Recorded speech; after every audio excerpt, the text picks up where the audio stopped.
அந்த பஸ் வீடியோவிற்கு பதில் அளிக்கும் விதமாக சமீபத்தில் அட்டை பெட்டியுடன் ஆண்கள் பஸ்ஸில் பயணிப்பது போன்ற வீடியோக்களை கேரளாவை சேர்ந்தவர்கள் வெளியிட்டிருந்தனர். இன்னொரு வாலிபர் அதற்கும் மேல் ஒரு படி சென்று நாங்க ஏன் அவங்களுக்கு பயந்துகிட்டு அட்டை பெட்டியோட போகணும் என இந்த காணொலியை வெளியிட்டுள்ளார். பதிலளித்து எடுத்த இந்த காணொலி தற்போது சமூக வலைதளத்தில் வைரலாகி வருகின்றது. கேட்லீஸ் என்ற சமூக வலைதள பக்கத்தில் இந்த காணொலி வெளியிடப்பட்டுள்ளது.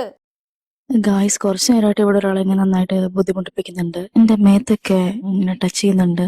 നമുക്ക് എന്താ ചെയ്യുന്നതെന്ന് നോക്കാം.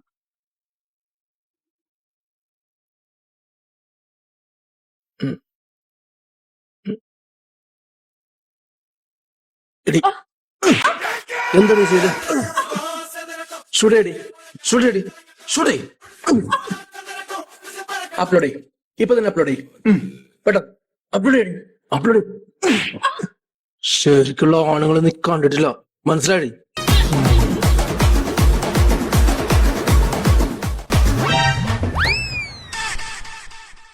என்ன இருந்தாலும் அவங்க வந்து ஃபேமிலியே பசங்க என்ன பண்ணாங்க குழந்தைங்களுக்காக அவர் யோசிச்சிருக்கலாம். ஆனால் அவரும் வந்து அந்த முடிவு எடுத்திருக்க கூடாது. அவர் ப்ரூவ் பண்ணியிருக்கலாம் இது தப்பு இல்லைன்ட்டு. அவரும் ப்ரூவ் பண்ணியிருக்கலாம். ஒரு பொண்ணு இந்த அளவுக்கு பண்ணும்போது ஒரு ஜென்ஸ் அவர் போல்டாக பண்ணியிருக்கலாம். ஆனால் அவர் அது பண்ணலை, தப்பான முடிவு எடுத்துட்டார். ஆனால் இந்த மாதிரி யாரும் இந்த மாதிரி எடுக்கக்கூடாது, போல்டாக இருக்கணும். ஒரு ஜென்ஸே அந்த மாதிரி பண்ணக்கூடாது, அது ரொம்ப தப்பு. அந்த பெண் வீடியோ எடுக்கும்போது அதை மட்டும் போடாத, இதையும் சேர்த்து போடு, இப்பவே அப்லோடு பண்ணு என அவர் பேசுவது போன்று இந்த காணொலியை அவர் பதிவு செய்து வெளியிட்டுள்ளார்.